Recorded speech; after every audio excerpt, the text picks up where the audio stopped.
Well, that's because logic is grounded in God, and I'm starting with God. Thank you very much.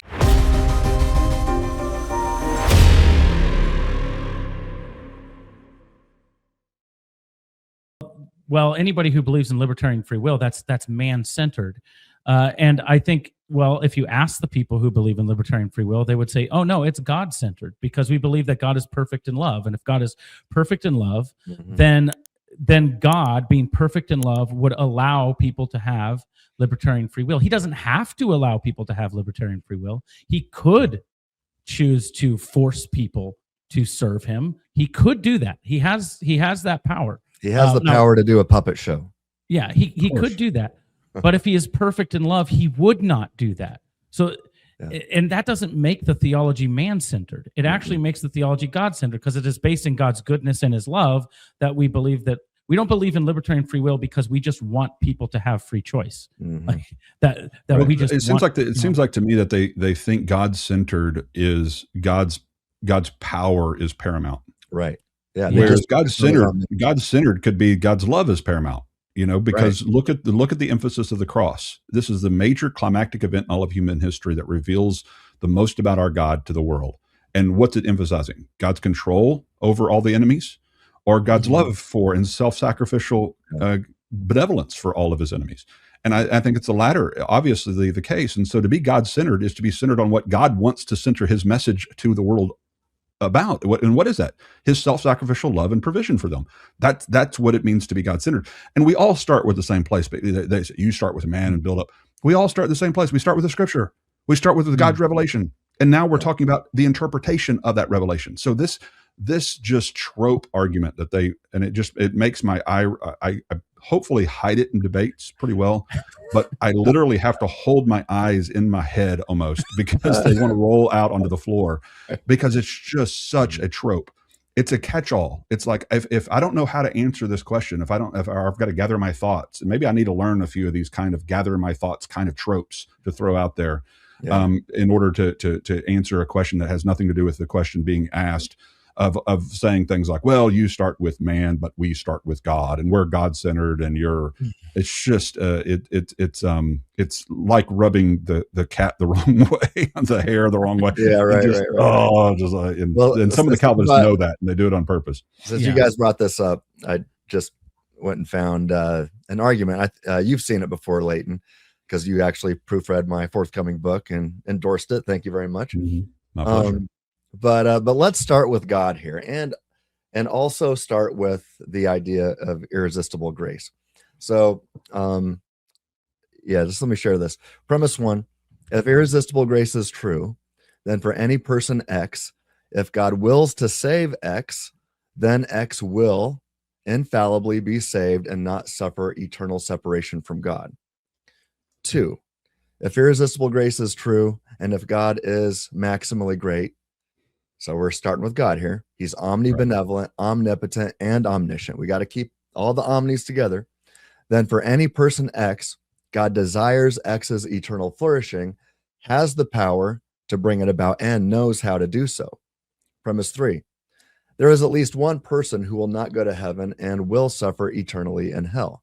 I'm sure Jeremiah would agree with that. 4, therefore, we cannot affirm both that irresistible grace is true and that God is omnibenevolent, omnipotent, and omniscient, that he's a maximally great being. But 5, God is a maximally great being. Let's start with keep God in mind. We got to start with God. 6, therefore, irresistible grace is false. 7, therefore, divine determinism is false. God does not causally determine all things. And 8, God is completely sovereign and does predestine all things. So see Romans 8 and Ephesians 1. 9, therefore, predestination and determinism are not to be conflated. They're not the same thing. And I like to finish with the best explanation of all the data is the soteriological view of Molinism, but one is free to just stop at 9. Therefore, predestination and determinism are not to be conflated. But what this does, it also shows that irresistible grace is false. That's a deductive conclusion, because it starts with the maximal greatness of God, looking at his omni properties, and that those are maxed out. His power is he can do all things logically possible, his omniscience. He knows the truth proposition to or the truth value to all propositions, and that he is love. 1 John 4:8, that he loves all people and therefore a desire for all people to flourish into the eternal future. Because if you say, well, I love you, but I hope you burn in hell, no, you don't love that person. So anyway, I would just want to say to the Calvinist who says, you guys are man-centered, we are God-centered, I'll say not so fast. It is our side who wants to preserve the God of the Bible that we see from cover to cover, that he is this perfect being, and all these, he has these divine attributes that are perfected there. You can't get any better. And so if that's the case, then it does follow that not just the irresistible grace is false, but we do have this libertarian freedom, and therefore Calvinism can't be true when you start with God. So sorry for the sermon, but Leighton, well, let me put on my Calvinistic lenses and just say, well, yes, your argument started with God, but you were using human logic. Mm-hmm. And it's not about human logic, it's about biblical revelation. And I love this. Calvinists are all about biblical revelation, where you philosophers, you Molinist types, you're all about human logic. Yeah, well, you see, Mr. Calvinist, with your lenses on. Saying that we are using human logic is like saying that I'm only using human math when I balance my checkbook. Logic. Don't you know God has a different times table than we do? Yeah, Y'all didn't know that? right, yeah. No, and in fact, in the first chapter of my book, when I talk about hermeneutics, I talk about the importance of Greek, but logic is the foundation of everything, including math. You can't do math if you don't start with logic, and in fact, you cannot interpret God's inspired word if you don't start with logic, because if you don't, then there is nothing prohibiting you from reading the New Testament and concluding that Jesus was an atheist. So you've got to start with these the laws of logic and the rules of reason, which are they're foundational, they are necessary, and actually I argue that logic is grounded in God. In fact, I think we can make a case from John in John 1, when he says, in the beginning was the Word, and the Word was God, and the Word was with God. The word for word is logos, and that's where we get the word logic. Logos, yeah. Logic.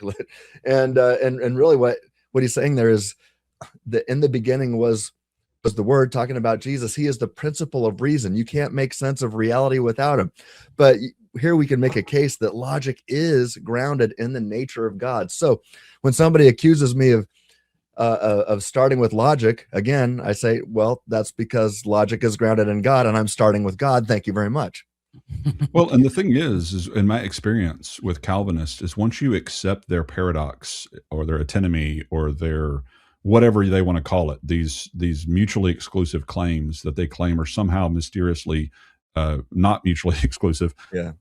Once you've adopted that, that's that kind of brain bug that we talked about before. And that's when you'll often be accused of not understanding Calvinism, which really means you haven't accepted the apparent contradiction that we've accepted, which is that you're responsible for what God's responsible for, basically. And they'll say, well, but you're responsible. But you're claiming, though, that God's responsible. But yes, but I know, but you're responsible. He's responsible for your faith and all the good stuff, but somehow you're responsible for all the bad stuff. Well, you just argued that he decreed the bad stuff that I did and that I could not have done otherwise. By necessity, I had to do the bad stuff. So why wouldn't he just be just as responsible for that as he is the credit responsibility you're giving for this? Well, just because it's not. He's powerful enough, and he's able to somehow overcome that logic to make A equals not A, responsibility equals not responsible somehow. But it's just the way that it is, and you better accept it. And if you accept it, if you just see the emperor has no clothes, if you really see the emperor's clothes, then you're pious enough to get what we're telling you is true. And for those of us who really do appreciate logic, I think like you do, you both do, you go, okay, I can't swallow that illogical or irrational pill any longer. I can't continue to pretend that that's true. And when they say, well, you should see this, well, if God determines everything, it's ultimately up to him if I see it, or if I see it the way they do or not. And that's going to lead us to other problems as well. But John, what are you going to say?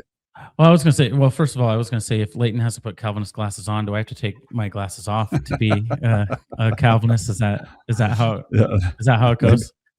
Hey, don't click out yet. Seriously, if you like this little snippet, you're going to love the full episode. It's linked right there in the description. Go watch it when you're done here, or tap on one of these video recommendations for more stuff like this. If you're enjoying the content, a like and subscribe would mean the world, and it doesn't cost you anything. It helps us out a ton. Drop a comment too. Tell us what you thought.